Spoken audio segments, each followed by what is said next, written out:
Three teens arrested over bus park stabbing in St. Anne. Two men shot dead in Arborview community. 14-year-old girl reported missing from Bedward Gardens.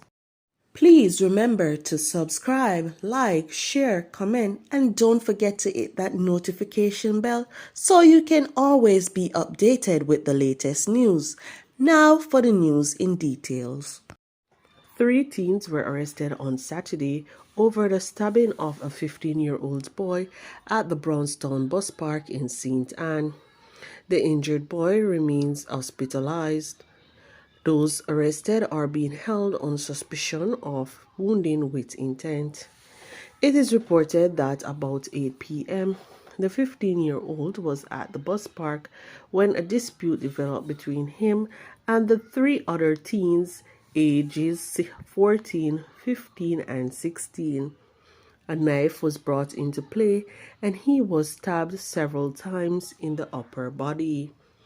He reportedly ran from the scene and was rescued by relatives who rushed him to the St. Anne's Bay Hospital.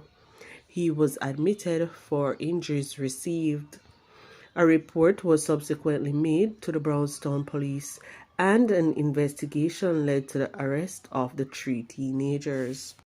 The Major Investigation Division is investigating a double murder in the Texaco community in Arborview, Kingston 17 on Sunday.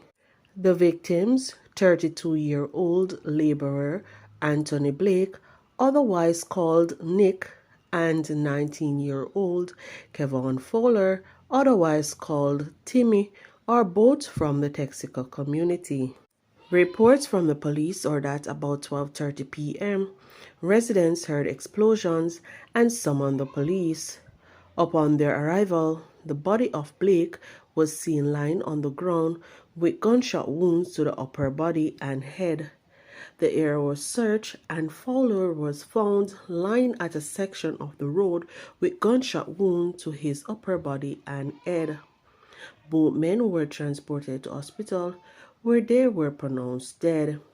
Investigations are continuing, the police stated. An Ananda alert has been activated for 14-year-old Shante Jagaro of Bedward Garden, Kingston 7, who has been missing since Saturday, January 6. She is of dark complexion, medium build, and about 152 centimeters or 5 feet tall. Reports from the Augustown police are that Shante was last seen at home about 8 a.m. Her mode of dress at the time when she went missing is unknown. All efforts to locate her have proven futile. Anyone knowing the whereabouts of Shante Jagaro is asked to contact the Augustown police at 876-927-2184, 119 police emergency number, or the nearest police station.